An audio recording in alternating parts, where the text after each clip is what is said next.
નન્યાની જાતાની ગૌરવૈણ ઇદમ મહત. એક બાજુના ત્રાજવામાં બધા જ પ્રકારના ગ્રંથોને મૂક્યા. એક બાજુના ત્રાજવામાં, એક બાજુના પલ્લામાં કેવલ ભાગવતજીનો ગ્રંથ પધરાવવામાં આવ્યો. તો ભાગવતજીમાં ભગવાન વ્યાસે લખ્યું, બ્રહ્મલોકે તુલામ બધ્વા તોલયત સાધનાન્યજઃ લઘુ નિન્યાની જાતાની ગૌરવૈણ ઇદમ મહત. ગૌરવ થયું કે બધા જ ગ્રંથો ભેગા મળીને પણ ભાગવતની તુલના ન કરી શક્યું, એની બરાબરી ન કરી શક્યું.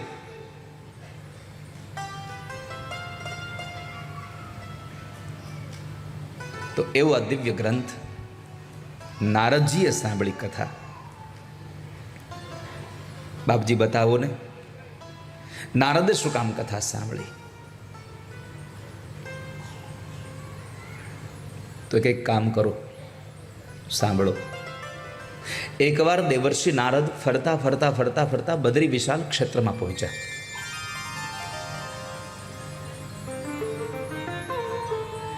અને જ્યારે બદ્રી વિશાલ ક્ષેત્રમાં પહોંચ્યા તો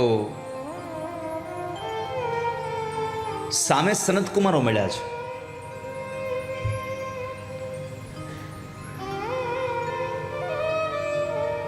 નારદને મળ્યા એટલે સનતકુમારોએ સામેથી પૂછ્યું,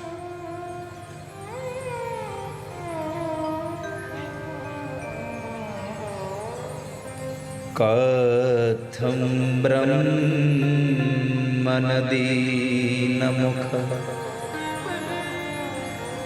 કુતશ્ચિંતાતુરો ભવાન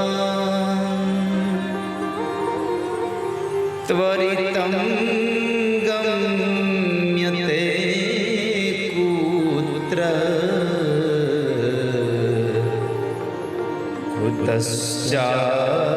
कुतश्चागमनं तव. हे नारद, आप भगवान के दास होकर इतने चिंतित हो क्यों? क्या हुआ? आपके चेहरे पर इतनी उदास रेखाएं क्यों दिख रही है? क्या हुआ आपको?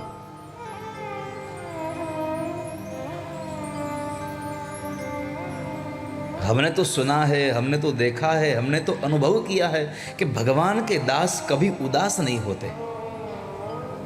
जो परमात्मा के प्यारे होते हैं, भगवान जो कर रहे हैं वो सब अच्छा हो रहा है, ऐसी बात स्वीकार करने वाले लोग कभी दुखी नहीं होते. और आप इतने दुखी हो, क्या हुआ आपको?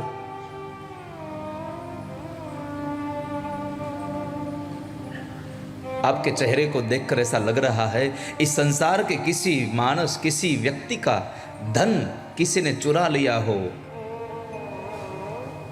और जो दशा हो जाए ऐसी दशा आपकी हुई है. क्या हुआ? किसी इंसान का धन कोई ले गया हो, वापस नहीं कर रहा हो, तब जो दशा होती है ना, वो दशा आपकी दिख रही है. क्या हुआ आपका?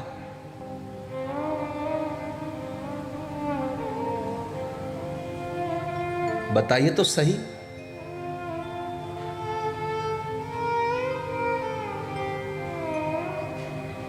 सत्यम नास्ति तपः शोचम दयादानं न विद्यते उदरं भरिणो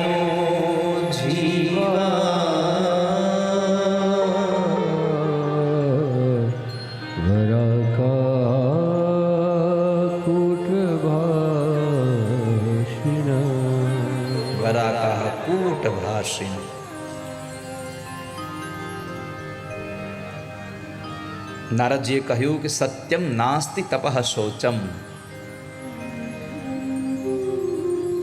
બહુ સુંદર અહીંયા આ સંવાદ છે વાલા વૈષ્ણવજનો, વાલા ભક્તજનો, કે એક સાધુને પૂછ્યું કે તમે દુઃખી શું કામ છો? સાધુ કહ્યું કે હું આ સંસારમાં બહુ બધે ફર્યો, આ પૃથ્વી લોકને સુંદર જોઈ અને હું પૃથ્વી લોકમાં ગયો અને ત્યાં મારા દુઃખનું કારણ સત્યમ નાસ્તિ તપઃ શોચમ, મારા દુઃખનું કારણ આપણે વિદેશમાં કે કોઈ સારા શહેરમાં અથવા તો સારા જંગલમાં ગયા હોઈએ, પછી આપણને કોઈ પૂછે કે ત્યાં તમને કેવું લાગ્યું, તો આપણે દુઃખની વાત ન કરીએ. અરે ભાઈ આમ જો ત્યાં તો શું મહેલો હતા, શું મોટી મોટી બિલ્ડિંગો, આપણી તો નજરે ન પહોંચે, આટલી મોટી બિલ્ડિંગો, આનું બધું જોઈએ ને આપણે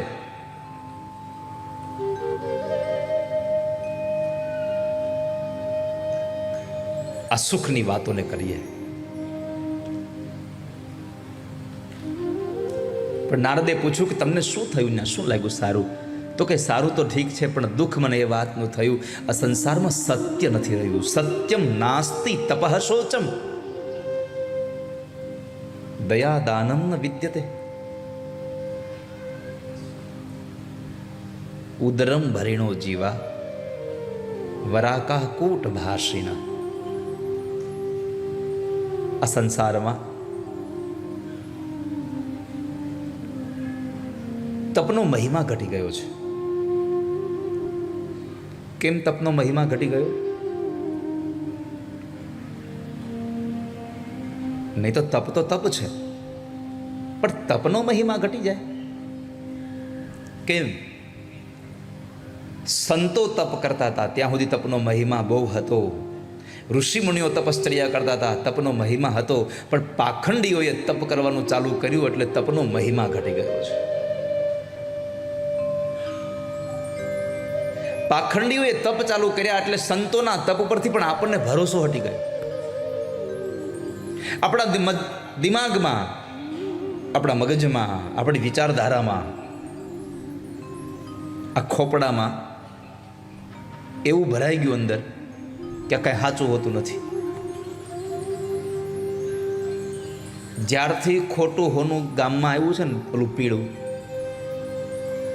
ત્યારથી આપણને સાચું હોનું નાનું એવો કટકો મળે ને તો આપણે થાય કે આ ખોટું હશે, સાચું થોડું હોય.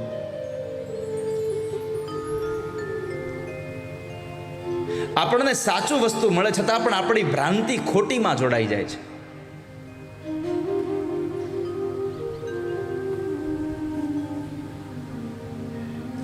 બીજું, એક અવસ્થા ઉપર આપણે નિર્ણય કરીએ છીએ. ધનવાન માણસો ખોટો હાર પહેરીને નીકળે તો આપણે શું કહી, ભાઈ એ થોડું ખોટું પહેરે, એને ક્યાં તાણ છે, એ તો સાચું જ પહેરે ને. અને કોઈ માણસ આર્થિક સ્થિતિ નાની હોય પણ વર્ષોથી ભેગા કરતો પૈસા અને એના પરિવારમાં કોઈ કે નાનું એવું ઘરેણું ખાલી પહેર્યું હોય ને તો કે હવે એને તેવડ છે લેવાની. આપણે અવસ્થા ઉપર જઈએ છીએ.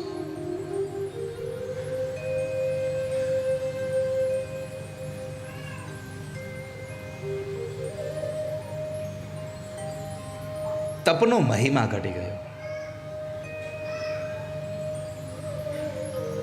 પવિત્રતા સંસારમાંથી વહી ગઈ એટલે નારદ દુઃખી થયા.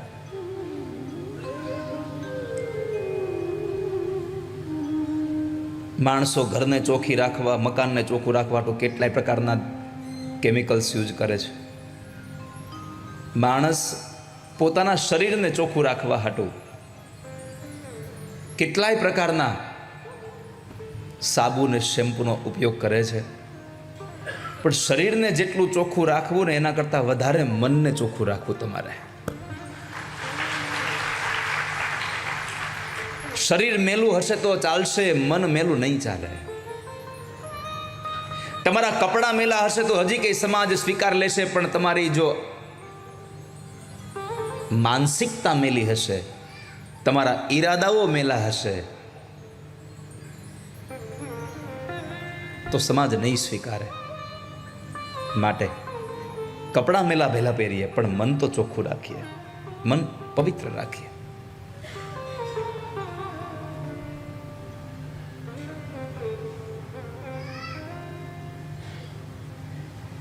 સંસારમાં 3 વસ્તુની શુદ્ધિ આવશ્યક છે: તન, મન અને ધન. આ ત્રણેય શુદ્ધ હોવું જોઈએ. શરીર પણ સ્વચ્છ. શરીરને ચોખ્ખું કરવા માટે સ્નાન છે. મનને ચોખ્ખું કરવા માટે થઈ અને ધ્યાન, જપ, તપ છે, સત્સંગ છે. અને ધનને ચોખ્ખું કરવા માટે દાન છે. આ 3 વસ્તુ ખૂબ આવશ્યક છે.